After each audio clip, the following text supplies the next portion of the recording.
वो बचपन में अनाथ था और उसी आर्मी के एक जनरल जिसका नाम है ग्रेस, उसने उसको अडॉप्ट किया था। डैरियल बहुत ही ज्यादा ईमानदार है और एक सच्ची निष्ठा से अपना काम करता है, लेकिन उसके बावजूद भी आर्मी में उसका रैंक सबसे कम है। ऐसा इसलिए है क्योंकि उसके पास कोई भी मैजिक पावर नहीं है। तो शुरुआती समय से ही ह्यूमंस और डीमंस के बीच में लड़ाई चलती हुई आ रही है, जहाँ पे डीमंस और ह्यूमंस के बीच में केवल एक ही डिफरेंस है, मैजिक का। जहाँ पे डीमन और डैरियल के पास कोई भी मैजिक पावर ना होने की वजह से बाकी सारे जनरल उसे ऐसे देखते थे जैसे वो किसी काम का ना हो, और ऊपर से उसके साथ भेदभाव किया जाता था। और उसके बाद जब ग्रैंड वर्जा रिटायर हो जाते हैं अपने पोस्ट से, वो अपने बेटे वासा को दे देते हैं अपनी जगह, और यहाँ पे वासा के पास देता है और उसकी पोजीशन से भी उसको हटा देता है। अब यहाँ से निकल जाने के बाद ना तो उसके पास कोई घर है और उसके पास बहुत ही कम खाना है। उन्हीं से वो सरवाइव कर रहा है जंगल में, और यही सोचता है कि उसे आगे क्या करना चाहिए। तभी उसका ध्यान एक लड़की पे जाता है जिसके पीछे एक बहुत बड़ा मॉन्स्टर पड़ा हुआ है। देखो, तुम एक एडवेंचरर बन सकते हो, मैं खुद भी एक गिल्ड मास्टर हूँ, तो तुम्हें करना ये है कि तुम्हें बस गिल्ड में अपने आप को रजिस्टर करवाना है, और एक बार तुम अगर एडवेंचरर बन गए तो उसके बाद तुम्हें कई सारे क्वेस्ट को कंप्लीट करना है, और वहीं पे जितने भी मॉन्स्टर हैं उन्हें। मालिका के फादर को ये लगता है कि डैरियल की फिजिक बहुत ही अच्छी है, इसलिए वो एक एडवेंचरर बन सकता है। लेकिन यहाँ पे डैरियल डर रहा होता है क्योंकि उसको पता है कि अगर उसने यहाँ पे गिल्ड में अपना नाम रजिस्टर करवाया तो इन लोगों को पता चल जाएगा कि वो एक डीमन है, क्योंकि इस गिल्ड में अपने आप को रजिस्टर करवाने के लिए एक रिचुअल परफॉर्म करना होता है जहाँ पे उस व्यक्ति का खून लिया जाता है। और इसी बात से डैरियल डर रहा होता है, इसलिए डैरियल काफी सारे बहाने बनाता है और बताता है कि वो इस जॉब के लिए अनफिट है। लेकिन मालिका उसकी कोई बात नहीं सुनती और उसके हाथ से खून निकाल करके उस पेपर पे डाल देती है, और उसके बाद वो रिचुअल परफॉर्म होता है। और फिर अगले दिन मालिका के फादर उसे समझाते हैं कि ऑरा क्या होता है, एक ऐसी चीज जिसके साथ हर एक ह्यूमन पैदा होता है, बस उसको अपने ऑरा को कंट्रोल करना होता है, और जो भी हथियार वो चुनता है उसके साथ उसे जोड़ना होता है ताकि वो अच्छे से फाइट कर सके। और एक एडवेंचरर के लिए उसका डैरियल अपने स्वॉर्ड को उस ऑरा के साथ मिक्स करता है और उसके बाद उस लकड़ी के 2 टुकड़े कर देता है। और ये चीज देख करके मालिका और उसके फादर दोनों ही हैरान थे, क्योंकि डैरियल पहली बार ऐसा कुछ कर रहा है और उसी में उसको महारत हासिल हो गई है। फिर एक दूंगा। लेकिन यहाँ पे डैरियल देखता है कि मालिका रो रही है, और मालिका उसको बोलती है कि प्लीज तुम विलेज में ही रुक जाओ। इसके बाद मालिका के फादर उसे ले जाते हैं और सभी विलेज के सामने इंट्रोड्यूस करवाते हैं एक न्यू एडवेंचरर के तौर पे। सब लोग उसको वेलकम करते हैं, लेकिन यहाँ पे एक आदमी है जिसके बाल हरे हैं। इसके बाद मालिका के फादर उससे माफी मांगते हैं और बोलते हैं कि गैसिया के बिहेवियर के लिए मुझे माफ कर देना। लेकिन गैसिया ने काफी सारे ऐसे काम हैं जो कि एडवेंचरर बनने के बाद छोड़ दिए हैं, जैसे कि ये काफी सारे मेडिकल हर्ब्स हैं जो कि उसे इकट्ठा करने थे, लेकिन उसने नहीं दूंगा। लेकिन यहाँ पे बस मैं इतना जानना चाहता हूँ कि क्या इसमें कोई खतरा है या नहीं। तब मालिका के फादर बताते हैं कि खतरा तो है, क्योंकि इन मेडिकल हर्ब्स को जब तुम कलेक्ट करने जाओगे तो तुम्हें रास्ते में काफी सारे मॉन्स्टर्स मिलेंगे। लेकिन जाने से पहले मैं तुम्हें एक और टास्क देना चाहता हूँ। मैं चाहता हूँ कि तुम इस मॉन्स्टर को भी मार गिराओ। तब यहाँ पे डैरियल और मालिका दोनों ही उस मॉन्स्टर को पहचान लेते हैं, और यहाँ पे डैरियल बताता है कि इस मॉन्स्टर को मैंने पहले ही मार दिया है, और इसी के साथ डैरियल का पहला टास्क यहाँ पे कंप्लीट हो जाता है। फिर अगले दिन जब गासिया वहाँ पे आता है तब मालिका के फादर उससे बोलते हैं कि डैरियल से कुछ सीखो, उसने उस मॉन्स्टर को मार गिराया है जिसे तुम 6 महीने से ढूंढ रहे थे। इन बातों से गासिया गुस्सा हो जाता है क्योंकि एक लो रैंक के एडवेंचरर ने इतने बड़े मॉन्स्टर को मार गिराया, और ऊपर से गिल्ड मास्टर उसकी तारीफ कर रहे हैं। इसलिए गुस्से में आकर के वो एक क्वेस्ट को अपने हाथों में ले लेता है और बोलता है कि मैं इसको पूरा करूंगा। लेकिन यहाँ पे मालिका के फादर उसको रोकते हैं, लेकिन वो रुकता नहीं और वहाँ से चला जाता है। और वहाँ पे दूसरी तरफ डैरियल भी निकल जाता है उन मेडिकल हर्ब्स को ढूंढने के लिए, और यहाँ पे उसके साथ मालिका भी आती है ताकि उसको बता सके कि कहाँ पे जाना है। मालिका को हर एक रास्ता पता है जंगल का, और ऊपर से वो पहाड़ को भी आराम से चढ़ जा रही थी। फिर वो डैरियल को बताती है कि मुझे भी एक एडवेंचरर बनने का शौक था, और जिस दिन मैं तुम्हें जंगल में मिली थी जब मेरे पीछे मॉन्स्टर पड़ गया था, उस दिन मैं जंगल में इसलिए आई थी क्योंकि एक हमारे विलेज की एक लेडी थी जो बीमार पड़ गई थी, और उसके लिए मेडिकल हर्ब्स लेकर के आने थे, लेकिन गासिया ने मना कर दिया था, इसलिए मुझे आना पड़ा। फिर दोनों मिल करके अपना पहला मेडिकल हर्ब ढूंढ लेते हैं। यहाँ पे फिर मालिका का ध्यान जाता है और वो बताती है कि यहाँ पे हिरन के पैर के निशान है, हमें उसका पीछा करना चाहिए और उसकी जान ले लेनी चाहिए, जिसके बाद हमारे रात का खाने का इंतजाम हो जाएगा। फिर वो दोनों पैर के निशानों का पीछा करने लगते हैं और उस हिरन तक पहुंच जाते हैं। वो दोनों ही देख करके चौंक जाते हैं कि वो हिरन अपने ही साइज की चींटी से लड़ रहा है। मालिका बोलती है कि सही मौका है, हमें इन दोनों पे हमला कर देना चाहिए, और फिर उसके बाद वो लोग उस हिरन और चींटी को गाँव ले आते हैं। सभी गाँव वाले खुश हो जाते हैं डैरियल और मालिका के इस काम से। लेकिन यहाँ पे गैसिया गुस्सा होकर वहाँ से भाग जाता है क्योंकि उसको ऐसा लग रहा है कि अब उसकी जगह छिन जाएगी। अब इसके बाद जैसे जैसे दिन बीतते जाते हैं डैरियल गाँव वालों को और भी ज्यादा समझने लगता है और उनकी तरह ही बनने लगता है। लेकिन यहाँ पे गैसिया अभी भी डैरियल से गुस्सा होता है और उसके साथ काम करने को तैयार नहीं था। लेकिन जब डैरियल जाता है मालिका के फादर के पास तो उन्हें पता चलता है कि मालिका के फादर बहुत ही ज्यादा परेशान है, क्योंकि यहाँ पे मालिका के फादर के पास एक क्वेस्ट आया है, एक ऐसे मॉन्स्टर को मार गिराना जो बहुत ज्यादा पावरफुल है। अगर उसे सही समय पे नहीं मारा गया तो वो विलेज वालों के लिए बहुत बड़ी तकलीफ बन जाएगा। लेकिन हम में से कोई भी इतना ज्यादा पावरफुल नहीं है कि उस मॉन्स्टर को मार गिराए, इसलिए मजबूरन में हमें अपने नेबरिंग टाउन की मदद लेनी पड़ी, जिनके पास एस रैंक के एडवेंचरर्स हैं और वो सभी लोग निकल चुके हैं इस मॉन्स्टर को मारने के लिए। लेकिन सबसे बड़ी दिक्कत की बात ये है कि गासिया को भी इस मॉन्स्टर के बारे में पता चल चुका है और वो बोल रहा था कि वो इस क्वेस्ट को पूरा करेगा, यानी कि वो उनके काम में टांग अड़ाएगा। और अगर ऐसा होता है तो दोनों गिल्ड के बीच में कॉन्फ्लिक्ट होंगी और गिल्ड के मास्टर को उसकी सजा दी जाएगी। डेरियल बोलता है कि आप चिंता मत करिए, मैं गासिया को सही सलामत यहाँ पे लेकर के आऊंगा। लेकिन डेरियल इससे पहले कि वहाँ से जाता, मालिका उसके सामने आती है और उसको बोलती है कि कुछ मेडिकल और कुछ खाने पीने का सामान लेते हुए जाओ। इसके बाद डेरियल जब जंगल में और भी अंदर चला जाता है तो वो देखता है कि मॉन्स्टर ने कितनी तबाही मचाई है और सोचने लगता है कि बाकी एडवेंचरर्स कहाँ पे हैं। तभी गासिया डरते हुए और चिल्लाते हुए उसके पास आता है और वो ऐसा इसलिए कर रहा है क्योंकि एक मॉन्स्टर उसके पीछे पड़ गया है। डेरियल तैयार होता है उस मॉन्स्टर से लड़ने के लिए, लेकिन वो मॉन्स्टर अभी भी गासिया का ही पीछा कर रहा होता है। तब गासिया अपने एरो की मदद से उस मॉन्स्टर पे हमला करता है, लेकिन उसका मॉन्स्टर पे कोई असर नहीं होता। तभी डेरियल पीछे से हमला करता है उस मॉन्स्टर के ऊपर, लेकिन मॉन्स्टर की स्किन इतनी ज्यादा मजबूत है कि डेरियल के हमले का उस पर कोई असर नहीं होता। फिर वो मॉन्स्टर अपने पूंछ की मदद से उस डेरियल पे हमला करता है, लेकिन डेरियल अपने प्रोटेक्शन ऑरा की मदद से उसको रोक लेता है। लेकिन यहाँ पे प्रोटेक्शन के चक्कर में डेनियल की जो स्वॉर्ड है टूट जाती है। तब डेनियल अपने ही स्वॉर्ड के एक टुकड़े को उठाता है और उस सांप के मुंह के अंदर फेंक देता है। मुंह के अंदर जाते ही वो सांप उस टुकड़े को पचा नहीं पाता, बल्कि वो टुकड़ा सांप की स्किन को काटते हुए बाहर निकल आता है। अब इसकी वजह से ये मॉन्स्टर तो यहीं पे मर जाता है। लेकिन अभी गासिया के ऊपर काफी सारा चोट है और गासिया को सांप ने काट भी लिया था, तो डेरियल उसको काफी सारे मेडिसिन देता है और बोलता है कि तुम ठीक हो जाओगे। फिर दोनों इसी के साथ विलेज लौट जाते हैं। जब विलेज आ जाते हैं तो अगले दिन से ही गासिया जा करके डेरियल से मिलने लगता है और उसको बोलता है कि तुम आज से मेरे बड़े भाई की तरह हो और जहाँ जहाँ तुम जाओगे मैं भी तुम्हारे साथ आऊंगा। वहीं पे दूसरी तरफ डीमन किंगडम के अंदर एक जनरल अपने अपोनेंट से हार जाती है और वो इसका इल्जाम डाल देती है अपने असिस्टेंट के ऊपर, ये बोल करके कि उसने मेरे को सही से जानकारी नहीं दी थी कि मेरे दुश्मन कितने ज्यादा पावरफुल हैं। तो बासा गुस्से में आकर के उस असिस्टेंट को वहाँ से निकाल देता है।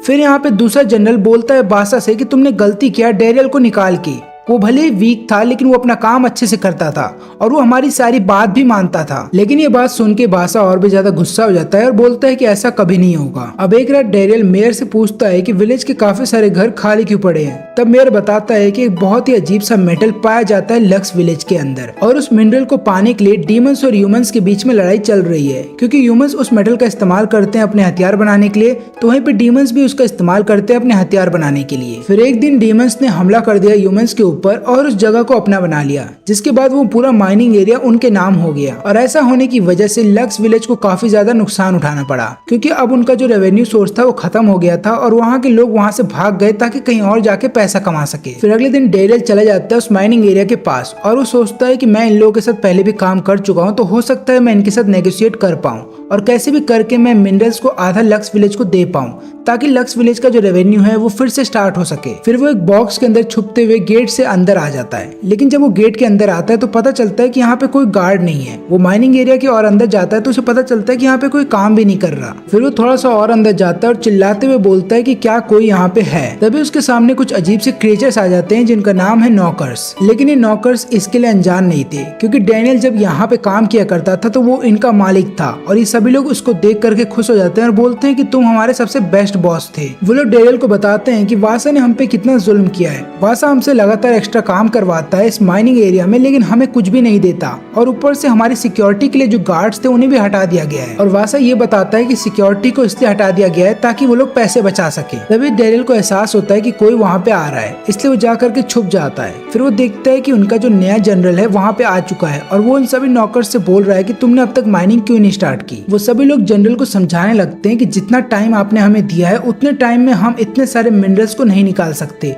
हमें और टाइम चाहिए।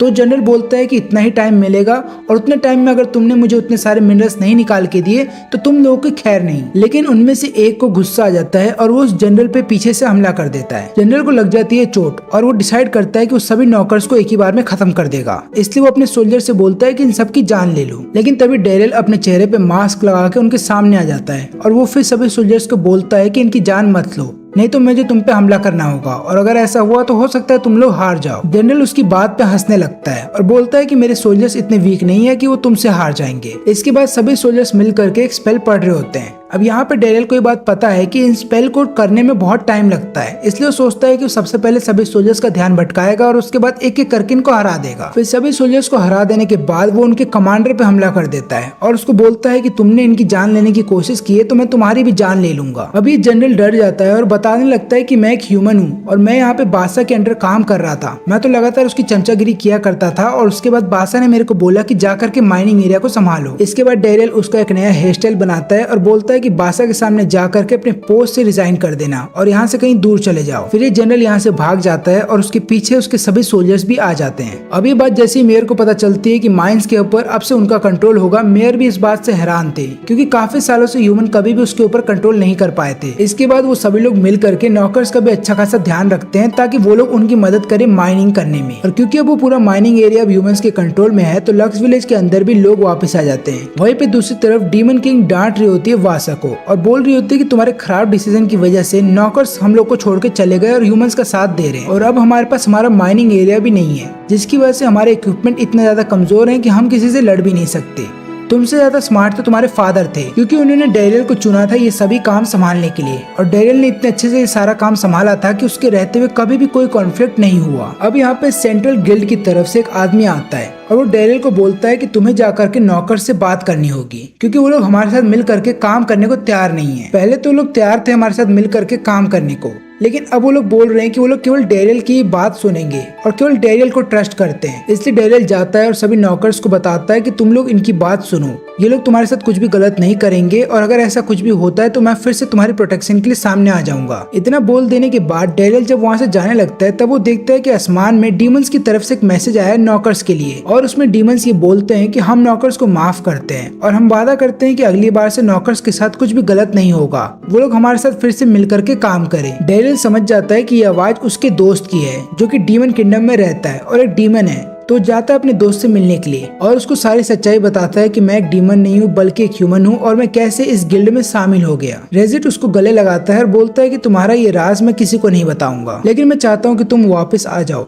क्योंकि हमारे इधर भी काफी सारे लोग चाहते हैं कि तुम हमारे साथ फिर से मिलके काम करो। और जहाँ तक बात रही वासा की तो चिंता मत करो, डीमन किंग ने उसे निकाल दिया उसके पोस्ट से, तो अब वो तुम्हारा कुछ नहीं बिगाड़ पाएगा। डेरियल बोलता है कि नहीं, मैं वापस नहीं आ सकता क्योंकि अब यही मेरी नई लाइफ है और मैं यहीं पे रहूंगा। लेकिन उसका दोस्त उसकी बात नहीं मानता और बोलता है कि अगर तुम मेरी बात नहीं मानोगे तो मैं तुम्हें जबरदस्ती लेकर के जाऊंगा और अपनी पावर का इस्तेमाल करता है डेरियल के खिलाफ। लेकिन यहाँ पे जब डेरियल अपनी पावर का इस्तेमाल करता है वो देख करके उसका दोस्त हैरान था कि डेरियल कितना ज्यादा पावरफुल बन गया है। इसके बाद डेरियल अपने दोस्त रिजिट को लेकर के चला जाता है सेंट्रल गिल्ड के कमांडर के पास और जाकर के कमांडर को बोलता है कि अगर हम इन मिनरल्स को डीमंस को सप्लाई करें तो हमें अच्छे खासे पैसे मिल सकते हैं क्योंकि जितनी जरूरत हमें इन मिनरल्स की है उतनी ही जरूरत डीमंस को भी है अपने हथियार बनाने के लिए और आगे चल के डीमंस इन मिनरल्स को वापस पाने के लिए हम पे हमला जरूर करेंगे और मैं नहीं चाहता कि फिर से डीमंस और ह्यूमंस के बीच में लड़ाई स्टार्ट हो जाए, इसलिए मैं चाहता हूँ कि हम हायर प्राइस में उनको ये मिनरल्स बेच दें। फिर रिजिट बोलता है कि डेरियल सही बोल रहा है, डीमंस को इन मिनरल्स की बहुत ज्यादा जरूरत है और वो तुम लोग को हायर प्राइस देंगे अगर तुम लोग वादा करते हो कि तुम लोग इन मिनरल्स को सप्लाई करोगे। लेकिन ये बात फिटबिट को पसंद नहीं आती।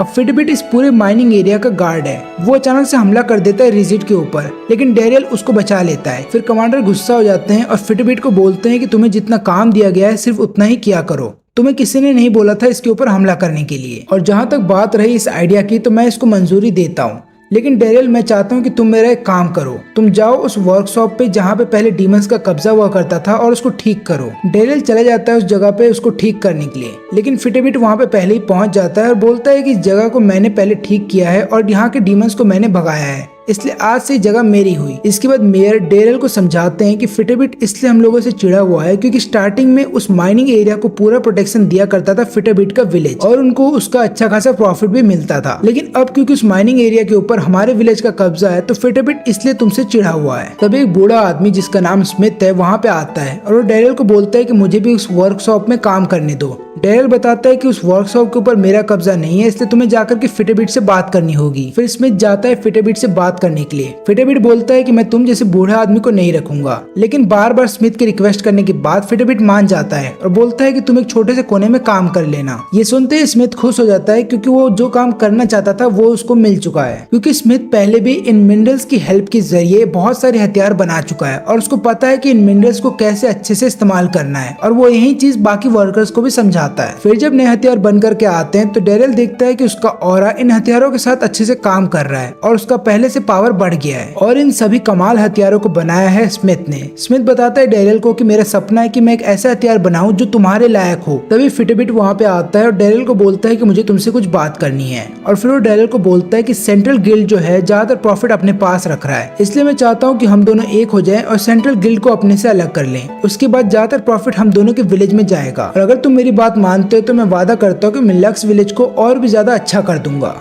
लेकिन यहाँ पे डेरियल मना कर देता है। वो बोलता है कि मैं किसी ऐसे इंसान के साथ हाथ नहीं मिलाने वाला जो दूसरों को नुकसान पहुंचाता हो। फिटबिट नाराज हो जाता है और बोलता है कि ठीक है, हम दोनों के बीच में एक डुओ हो जाए, वो भी विलेज के बीचों बीच, ताकि हमें पता चल जाए कि हम दोनों में से ज्यादा पावरफुल कौन है। इसके बाद मेयर डेरियल को समझाने लगते हैं कि डुओ के कुछ नियम है, जिसमें कि पहला नियम ये है कि फाइट तब तक चलेगी जब तक कोई एक बंदा सामने से सरेंडर ना कर दे। अगर यहाँ पे फिटबिट जीत जाता है डेरियल से तो माइनिंग एरिया पे उसका कब्जा हो जाएगा, और अगर इस मैच के दौरान डेरियल मारा जाता है फिटबिट के हाथों तो फिटबिट के ऊपर कोई भी आरोप नहीं लगाए जाएंगे। सभी लोग डेरियल को समझाते हैं कि तुम्हें फाइट नहीं करनी चाहिए, लेकिन यहाँ पे डेरियल बोलता है कि चिंता मत करो, मैं फाइट करूंगा और इस फाइट को जीतूंगा भी। फिर अगले दिन जब इन दोनों की डुओ स्टार्ट होने वाली होती है तो यहाँ पे फिटबिट दिखाता है अपने हथियारों को। उसके हाथ में एक सील्ड होता है और बहुत बड़ी स्वॉर्ड होती है जो कि उसी माइनिंग मिनरल से बना होता है, लेकिन वही डेरियल के पास बस एक छोटा सा हथियार है। जब इन दोनों की फाइटिंग स्टार्ट होती है तो फिटबिट भारी पड़ रहा होता है डेरियल पे, लेकिन फिर डेरियल अपने हथियार से हमला करता है और वो अपनी स्वॉर्ड को थोड़ा सा बड़ा कर लेता है। अब ये चीज देख करके फिटबिट भी हैरान था। तभी डेरियल उस पर हमला करता है और उसके स्वॉर्ड को बीच में से तोड़ने की कोशिश करता है, लेकिन ऐसा कर नहीं पाता, लेकिन वो उसके सील्ड को तोड़ देता है। फिर यहाँ पे स्मिथ सबको बताने लगता है कि डेरियल के पास जो हथियार है उसका नाम है हर्मिस। ये एक ऐसा हथियार है जो कि अपना साइज चेंज कर सकता है ऑरा के ऊपर, और क्योंकि डेरियल का जो ऑरा है वो सबसे परफेक्ट है तो उसका हथियार भी बहुत मजबूत है। इसके बाद डेरियल सीधा अटैक करता है फिटबिट के ऊपर और उसके स्वॉर्ड को तोड़ देता है, और इसी के साथ वो फिटबिट को एक ही बार में हरा देता है। इसके बाद सेंट्रल गिल्ड के कमांडर माफी मांगते हैं डेरियल से और बोलते हैं कि फिटबिट की हरकत के लिए हम तुमसे शर्मिंदा है, हम वादा करते हैं कि हम फिटबिट को अच्छी खासी सजा देंगे। यहाँ पे डेरियल बोलता है कि मैं नहीं चाहता कि आप लोग फिटबिट को या फिर उसके विलेज को सजा दें, मैं बस इतना चाहता हूँ कि जितने भी कमजोर विलेज हैं आप उन सब पर भी ध्यान दें, और इसके अलावा मैं आपसे कुछ नहीं चाहता। अब ये बात सुनते ही कमांडर को ऐसा लगता है कि डेरियल बहुत ही अच्छा आदमी है, इसलिए वो उसको ऑफर देते हैं कि तुम सेंट्रल गिल्ड को ज्वाइन कर लो। डेरियल बोलता है कि मैं कुछ दिनों बाद आपको इसका जवाब दूंगा। अब ये सारी बातें सुन लेती है मालिका, इसलिए वो जा करके डेरियल से बात करती है, बोलती है कि मुझे पता था ये दिन आने वाला है जब तुम हम सबको छोड़ करके सेंट्रल गिल्ड में चले जाओगे। डेरियल बोलता है कि चिंता मत करो, मैं इस विलेज को छोड़ के कहीं नहीं जाने वाला, मैं सेंट्रल गिल्ड में तो कभी नहीं जाऊंगा, क्योंकि विलेज मुझे अच्छा लगता है और यहाँ के लोग भी मुझे अच्छे लगते हैं, इसलिए मैं यहीं पे रहना चाहता हूँ। मालिका ये बात सुनते ही रोने लगती है। तब डेरियल उसको किस करता है और बोलता है कि मैं वादा करता हूँ कि तुम्हें छोड़ के तो मैं कहीं नहीं जाऊंगा। वहीं पे दूसरी तरफ बादशाह के फादर ग्रेस उसको बताने लगते हैं कि याद है मैंने तुमसे एक बात बोली थी कि डेरियल मेरे लिए एक गुड लक चार्म की तरह है, और वही चार्म मैंने तुम्हें दिया था ताकि तुम अपनी जिंदगी में अच्छे खासे फैसले ले सको और बड़ी मुकाम तक पहुंचो। लेकिन मुझे एक बात बताओ कि डेरियल अभी कहाँ है और क्या कर रहा है। तब यहाँ पे बादशाह झूठ बोलता है कि डेरियल बहुत ही अच्छा काम कर रहा है हमारे साथ मिल करके, लेकिन ग्रेस उसे एक पंच मारता है और बोलता है कि मुझसे झूठ मत बोलो, मुझे पता है कि तुमने डेरियल को यहाँ से निकाल दिया है, अभी के अभी जाओ और डेरियल जहाँ कहीं भी हो उसको ले करके आओ। लेकिन बादशाह ऐसा करने से मना कर देता है और बोलता है कि मैं डेरियल से बहुत अच्छा हूँ और ज्यादा पावरफुल हूँ, और वक्त आने पे मैं ये चीज आपको दिखा करके रहूंगा। वहीं पे दूसरी तरफ डेरियल जाता है और मेयर से बोलता है कि मैं आपकी बेटी मालिका से प्यार करता हूँ और उससे शादी करना चाहता हूँ, और इसी के साथ डेरियल की लाइफ का एक नया चैप्टर स्टार्ट हो जाता है। फिर एक साल बीत जाता है और यहाँ पर डेरियल का एक बच्चा होता है। वो उस बच्चे का नाम रखता है ग्रेस, यानी कि अपने फादर फिगर ग्रेस के नाम पे रखता है, और वो मालिका की पूरी फैमिली को अपने पास्ट के बारे में भी बता देता है। वहीं पे विलेज अब पहले से काफी ज्यादा बदल चुका था, वहाँ पे डेवलपमेंट अच्छा खासा हो जाता है क्योंकि वहाँ पे पैसे अच्छे खासे आ रहे हैं मिनरल्स को बेचने के बाद। लेकिन वहीं पे दूसरी तरफ स्मिथ अब इस दुनिया में नहीं रहा, लेकिन स्मिथ को इस बात की बहुत ज्यादा खुशी थी कि वो वही काम करते करते मरा जिसे वो करना चाहता था। तभी डेरियल को पता चलता है कि उसके विलेज में हीरो आ रहे हैं। अब हीरो उन लोगों को टाइटल दिया जाता था जो सबसे पावरफुल एडवेंचरर हुआ करते थे, एक ऐसा एडवेंचरर जिसने डीमन किंग को हरा रखा है। लेकिन डेरियल ये देख करके हैरान था कि यहाँ का जो हीरो है वो एक लड़की है तो एक्चुअली में पहले वाला हीरो मर चुका था, तो इस नई लड़की को इसका टाइटल दे दिया गया था। और ये नई लड़की अब डीमन किंग को हराना चाहती है, तो वो चेक करने आई थी कि यहाँ पे हथियार कैसे बनाए जा रहे हैं। डेरियल उसको समझाता है कि चिंता मत करिए, आपके हथियार बहुत ही अच्छे से बनाए जा रहे हैं, क्योंकि स्मिथ ने अपनी नॉलेज सभी वर्कर्स को दे दी थी, तो हम लोग एक बेस्ट क्वालिटी के हथियार बना रहे हैं। लेकिन तभी वो लड़की बताती है कि हमारे हीरो पार्टी के अंदर केवल 3 ही लोग हैं, लेकिन हमें एक और आदमी की जरूरत है, इसलिए हम तुम्हारे विलेज में एक वॉरियर को ढूंढने की कोशिश कर रहे हैं। इसलिए कंपटीशन हम करवाना चाहते हैं जहां पे सभी वॉरियर्स को हमारे ऊपर एक साथ मिल करके हमला करना होगा, और जो हम तीनों को हरा देगा वही हमारी पार्टी ज्वाइन करेगा। और चिंता मत करो, हम लोग सबसे बेकार हथियार से लड़ेंगे तुम लोगों से। लेकिन इसके बावजूद भी कोई भी पार्टिसिपेंट उनके सामने टिक नहीं पाता। तभी दूर से गासा इस लड़की के ऊपर हमला करता है, लेकिन ये लड़की बच जाती है। तब गासा फिर अपने हथियारों को फिर कंट्रोल करने लगता है दूर से, और फिर से इन पे हमला करता है, लेकिन ये लोग फिर से बच जाते हैं। फिर ये लड़की समझ जाती है कि गासा कहाँ पे छुपा पड़ा है और गासा के ऊपर हमला कर देती है। लेकिन डेरियल उसके हमले को रोक देता है ताकि गासा को कोई नुकसान न पहुंचे। फिर गासा अपनी हार मान लेता है और बताने लगता है डेरियल से कि मुझे माफ कर देना, मैं अपने विलेज का नाम रोशन नहीं कर पाया। लेकिन यहाँ पे डेरियल बोलता है कोई बात नहीं, तुम पहले से काफी ज्यादा स्ट्रांग हो गए हो, और इतने स्ट्रांग तो हो गए हो कि तुम अपने विलेज का प्रोटेक्शन अच्छे से कर लोगे। तब यहाँ पे वो लड़की उसके सामने आती है डेरियल के, और बोलती है कि तुम बहुत स्ट्रांग लग रहे हो, क्यों ना तुम मेरे साथ एक फाइट करो। लेकिन यहाँ पे डेरियल मना कर देता है, लेकिन वो लड़की तुरंत ही उस पर हमला कर देती है। लेकिन डेरियल उसके हमले को आराम से ब्लॉक कर लेता है और बोलता है कि मुझे तुमसे फाइट नहीं करनी। लेकिन तभी वो लड़की अपने सबसे पावरफुल हथियार की मदद से हमला करती है डेरियल के ऊपर, लेकिन डेरियल उसको भी रोक लेता है। तब वो तीनों फिर झुक जाते हैं डेरियल के सामने और बोलते हैं क्यों ना तुम हमें ज्वाइन कर लो। लेकिन डेरियल इसके लिए मना कर देता है और बोलता है कि मैं अपने विलेज को छोड़ के कहीं नहीं जाऊंगा। फिर वो तीनों डेरियल के घर चले आते हैं और उसको लगातार मनाने लगते हैं कि तुम हमें ज्वाइन कर लो। लेकिन डेरियल फिर भी मना कर देता है और बोलता है कि मैं अपनी बीवी बच्चों को छोड़ के नहीं जाऊंगा, मैं अपने बच्चे को बड़ा होते हुए देखना चाहता हूँ। फिर यहाँ पे लड़की सोचने लगती है कि डेरियल ऐसा क्या कर रहा है इस विलेज के लिए कि वो यहाँ से कहीं जाना नहीं चाहता। और जब वो लोग छुप करके डेरियल के ऊपर नजर रखते हैं तो उन्हें पता चलता है कि डेरियल अपनी बीवी बच्चों के अलावा पूरे विलेज वालों को प्रायोरिटी देता है, और उसकी सबसे पहले प्रायोरिटी है कि वो अपने लोगों का हिफाजत कर पाए। और यही चीज देखते हुए ये लड़की डेरियल से बोलती है कि मुझे अपना स्टूडेंट बना लो। डेरियल सोचता है कि अगर मैं इसे अपना स्टूडेंट बना लूंगा तो मैं डीमंस और ह्यूमन के बीच की जो फाइट चलती हुई आ रही है उसको रोक दूंगा। फिर एक दिन राइजेट डेरियल से मिलने आता है और बताता है कि मेरा प्रमोशन हो गया है। लेकिन डीमन किंगडम से एक जनरल रेजिट का पीछा करते हुए वहाँ पे आ जाती है और वो फिर डेरियल से मिलती है और बताने लगती है कि मैं चाहूंगी कि तुम पूरे माइनिंग एरिया को हमारे हवाले कर दो। लेकिन डेरियल ऐसा करने से मना कर देता है। तभी वो जनरल डेरियल के ऊपर और पूरे विलेज पे हमला कर देती है, लेकिन डेरियल उसको एक ही बार में हरा देता है और फिर वो अपना हार मान लेती है और बोलती है कि ठीक है मुझे माफ कर दो। और जैसा हम दोनों के बीच में पहला समझौता हुआ है कि हम लोग तुमसे मिनरल खरीदेंगे, हम लोग उसी समझौते पे बने रहेंगे। लेकिन तभी वहाँ पे हीरो भी आ जाते हैं और तब उनमें से एक लड़की बोलती है कि हम लोग इनके साथ फाइट करना चाहते हैं और इनको खत्म कर देंगे चाहे कुछ भी हो जाए। जिसको सुनते ही जनरल भी गुस्सा हो जाती है और तब डिसाइड किया जाता है कि इनके बीच में एक डुओ रखा जाएगा। और जब इनके बीच की डुओ स्टार्ट होती है तो कोई भी क्लियर विनर नहीं बनता, दोनों एक दूसरे पे भारी पड़ रहे होते हैं। तभी यहाँ पे अचानक से डेनियल का बच्चा उनके बीच में जाके गिर जाता है और तब डेनियल के बच्चे को बचाने के लिए जनरल सामने आती है और अपनी पावर की मदद से उस पे गिरता हुआ रॉक तोड़ देती है। और तब यहाँ पे हीरो को समझ में आने लगता है कि डीमंस के अंदर भी दिल होता है और काफी सारे डीमन ऐसे भी हैं जो कि बहुत अच्छे हैं। तभी इनके विलेज के अंदर एक दिन लैंसल आता है जो कि पुराना हीरो माना जाता था और बहुत ज्यादा पावरफुल है। वो वहाँ पे आते ही तुरंत सेंस कर लेता है कि यहाँ पे एक डीमन है और उसके ऊपर हमला भी कर देता है। तभी बीच में डेरियल आ जाता है और बोलने लगता है कि मेरे विलेज के अंदर किसी की भी जान नहीं ली जाएगी, चाहे वो ह्यूमन हो या फिर डीमन। तब लैंसल बोलने लगता है कि तुम बहुत ज्यादा पावरफुल हो, इतने पावरफुल कि तुमने मेरा अटैक भी रोक लिया और मुझे ये बात भी पता है कि तुम 4 ऑरा को कंट्रोल कर सकते हो, तो क्यों ना हम एक हो जाएं ताकि हम डीमंस को खत्म कर दें। लेकिन दोनों के विचार आपस में नहीं मिलते हैं तो दोनों आपस में लड़ने लगते हैं, लेकिन दोनों की पावर एक जैसी है तो कोई भी किसी को नहीं हरा पाता। तब यहाँ पे लैंसल डेनियल से पूछने लगता है कि तुम डीमंस को बचाने के लिए इतना ज्यादा क्यों लड़ रहे हो। तब डेनियल बताता है कि मैं इसलिए इनके लिए लड़ रहा हूँ क्योंकि मैं चाहता हूँ कि डीमन और ह्यूमंस मिल करके रहें। मैं खुद भी एक ह्यूमन हूँ लेकिन मुझे पाल पोस के बड़ा किया है डीमन के द्वारा। तभी वहाँ पे ग्रेस आ जाता है और डेनियल को गले लगा लेता है और बताने लगता है कि तुम भले ही बचपन में मैजिक पावर इस्तेमाल नहीं कर सकते थे और मुझे पता था कि तुम एक ह्यूमन हो, लेकिन उसके बावजूद भी मुझे तुमसे प्यार हो गया था, इसलिए मैं तुम्हें कभी भी अपने से अलग नहीं करना चाहता था। लेकिन फिर यहाँ पे लैंसल एक सच्चाई बताता है। वो बोलता है कि बहुत साल पहले एक डीमन ने मेरे परिवार पे हमला कर दिया था जब मैं घर पे नहीं था और मुझे उस समय ऐसा लगा था कि मेरा बच्चा मारा गया है, लेकिन वो मारा नहीं गया बल्कि डीमंस के द्वारा अगवा कर लिया गया था। और डेनियल तुम ही मेरे बच्चे हो और इतने सालों से मैं यही सोचता रहा कि तुम मर चुके हो, जिसकी वजह से मैं अकेले अपना जीवन बिताता रहा। लेकिन मुझे क्या पता था कि तुम जिंदा हो और एक डीमन के द्वारा अगवा कर लिए गए थे। और अब दोनों आपस में लड़ने के लिए तैयार होते हैं। लेकिन तभी मलिका बीच में आ जाती है और वहाँ पे उनको दिखाती है उनका पोता और बोलती है कि आप लोग आपस में क्यों लड़ रहे हो। भले आप लोग डेरियल के साथ ज्यादा समय नहीं बिता पाए हो, लेकिन उसके बच्चे के साथ तो बिता सकते हैं। और तब यहाँ पे लैंसेल डिसाइड करता है कि अब वो नहीं लड़ेगा और अपना बाकी सारा समय अपने ग्रैंडसन के साथ बिताएगा। वहीं पे दूसरी तरफ किंगडम के अंदर बासा बहुत ज्यादा गुस्सा होता है क्योंकि उसने आज एक सेरेमनी रखी गई थी जहाँ पे वो सबको पार्टी देना चाहता था, लेकिन कोई भी उसकी पार्टी में आया ही नहीं। और बासा को ऐसा लगता है कि इन सभी का कारण केवल डेरियल है और वो इतना ज्यादा गुस्सा हो जाता है कि वो पूरी बिल्डिंग को ही उड़ा देता है। अब यहाँ पे डेरियल के तीनों फादर उसके बच्चे के साथ खेल रहे हैं और उसी दौरान लैंसेल जाता है बात करने के लिए ग्रेस से।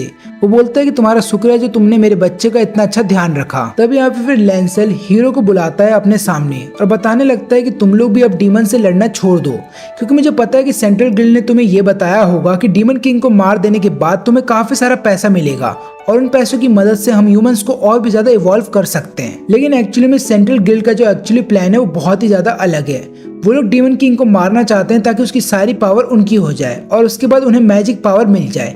फिर वो लोग ह्यूमंस को इतना ज्यादा इवॉल्व कर देंगे कि ह्यूमन की जो रेस है वो सबसे ज्यादा सुपीरियर बन जाए। इसलिए मैंने भी सेंट्रल गिल्ड के लिए काम करना बंद कर दिया है और मैं चाहूंगा कि तुम भी उनके लिए काम करना बंद कर दो। लेकिन ये लड़की नहीं मानती। वो बोलती है कि मैं पहले खुद से देखना चाहूंगी कि क्या सच्चाई है और उसके बाद ही मैं उस सच्चाई पे यकीन करूंगी। तभी फिटबिट वहाँ पे आता है और बताने लगता है कि एक बहुत बड़े मॉन्स्टर ने माइनिंग एरिया पे हमला कर दिया है। अब उस माइनिंग एरिया के अंदर जितने भी नॉकर्स हैं वो सब फंस चुके हैं इस मॉन्स्टर की वजह से। इसलिए डेरियल डिसाइड करता है कि वो जाएगा माइनिंग एरिया के अंदर और उनकी जान बचाएगा।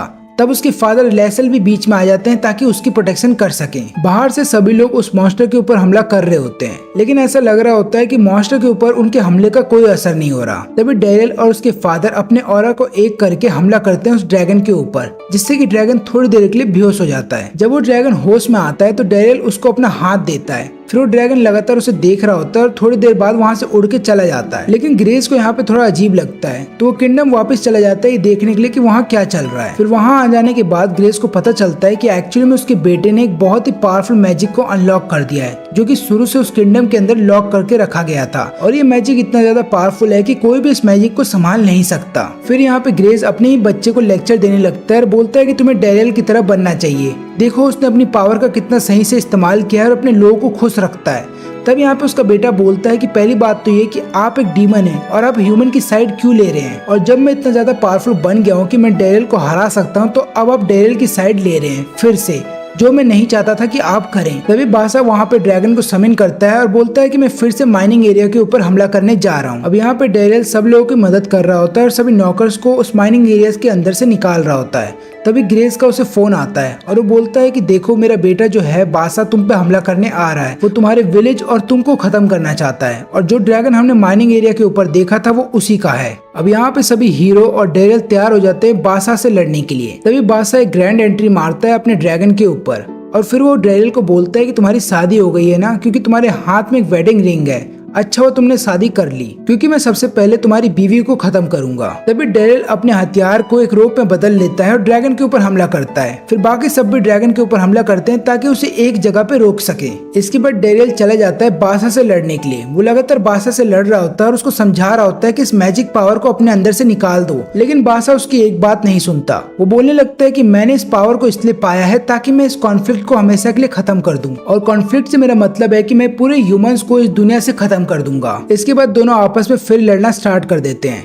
लेकिन यहाँ पे फिर बासा उसको कॉर्नर कर देता है और बोलने लगता है कि देखो अब मेरी पावर तुमसे भी ज्यादा है। डेरियल बोलता है कि अच्छी बात है, मैं तो शुरू से हर किसी से वहाँ पे बोला करता था कि तुम्हारी मैजिक पावर सबसे बेस्ट है, लेकिन यहाँ पे बासा उसकी एक नहीं सुनता। और उसके बाद फिर बासा अपनी पावर को इतना ज्यादा बढ़ा लेता है कि उसके 2 हॉर्न निकल आते हैं और एक पूंछ भी निकल आती है। अब यहाँ पे ड्रैगन से लड़ने के लिए लैंसेल और ग्रेस एक हो जाते हैं। फिर वो दोनों अपनी पावर का इस्तेमाल करते हैं ड्रैगन को लगातार पीटने के लिए, और लगातार ड्रैगन को हरा भी रहे होते हैं और आखिरी में ड्रैगन को हरा देते हैं। और ये पहली बार होता है कि डीमन और ह्यूमन एक साथ मिल करके किसी मॉन्स्टर को हराया है। वहीं पे दूसरी तरफ बासा अपने अंदर से एक फायरबॉल निकालता है और उससे हमला करने वाला होता है डेरियल के ऊपर, लेकिन डेरियल उसको मना करता है और लगातार यही बोल रहा होता है कि ये सब रोक दो। बासा बोलता है कि ये अब नहीं रुकेगा और ये तभी रुकेगा जब तुम्हारी पूरी फैमिली खत्म हो जाएगी। फिर डेरियल अपना हथियार निकालता है और उस हथियार के अंदर अपना इतना ज्यादा ऑरा डाल देता है कि उस हथियार की पावर बहुत ज्यादा बढ़ जाती है, और उस हथियार के अंदर से एक लाइट निकलता है जिसकी मदद से वो फायरबॉल को खत्म कर देता है। लेकिन बासा यहाँ पे भी नहीं रुकता।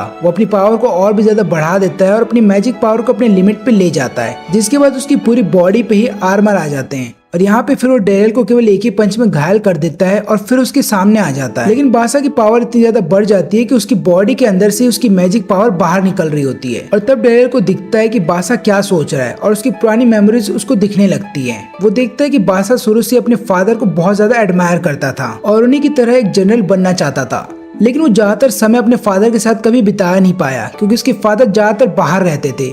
फिर एक दिन उसके फादर डेरियल को उसके सामने लेकर के आते हैं और बोलते हैं कि आज से तुम्हारा बड़ा भाई होगा। बासा इस फैसले से खुश नहीं था, लेकिन वो कुछ बोल नहीं पाया। इसके बाद जब बासा ने अपनी स्टडी कंप्लीट की और सोचा कि अब वो अपने फादर के साथ समय बिताएगा, तो उसको पता ही चलता है कि उसके फादर अब रिटायर हो चुके हैं और जो समय उसको मिलना चाहिए वो सभी समय डेरियल को मिला है और इसी वजह से वो अकेला फील करता था शुरू से ही और इसीलिए वो डेरियल से इतना ज्यादा गुस्सा है और तब से उसने वादा किया था कि वो डेरियल को खत्म कर देगा। तब यहाँ पे डेरियल बोलता है कि मैं मानता हूँ कि मेरी गलती है कि मैं एक अच्छा बड़ा भाई नहीं बन पाया, लेकिन तुम भी मेरी बात समझो। मुझे भी पता था कि मैं इस जगह पे बिलोंग नहीं करता हूँ, इसलिए मैंने कभी भी किसी को नुकसान पहुंचाने की कोशिश नहीं की और चुपचाप वो बात मानता रहा जो तुम लोग बोलते रहे। मैं तुम्हारा बड़ा भाई बनने की भी कोशिश की, लेकिन तुमने मुझे कभी अपनाया नहीं। लेकिन मुझे इस बात का कोई गम नहीं है, बल्कि मैं चाहूंगा कि तुम मुझे एक और मौका दो ताकि मैं तुम्हारा एक अच्छा बड़ा भाई बन पाऊँ और तुम्हें दिखा सकूँ कि असल में दुनिया कैसी है। और डेरियल की यही बातें बासा को अच्छी लगती हैं और उसके मन तक चली जाती हैं, जिसके बाद बासा का वो मैजिक टूट जाता है और बासा फिर अपने होश में आ जाता है। इसके बाद सभी लोग घर लौट आते हैं और यहाँ पे मालिका उन सभी के लिए अच्छा खाना बनाती है और अपने पति को सही सलामत आता हुआ देख करके मालिका बहुत खुश हो जाती है और उसे जोर से गले लगा लेती है। वहीं पे दूसरी तरफ डीमन किंग ये आदेश देती है बासा को कि आज से तुम डीमन किंगडम के अंदर नहीं रहोगे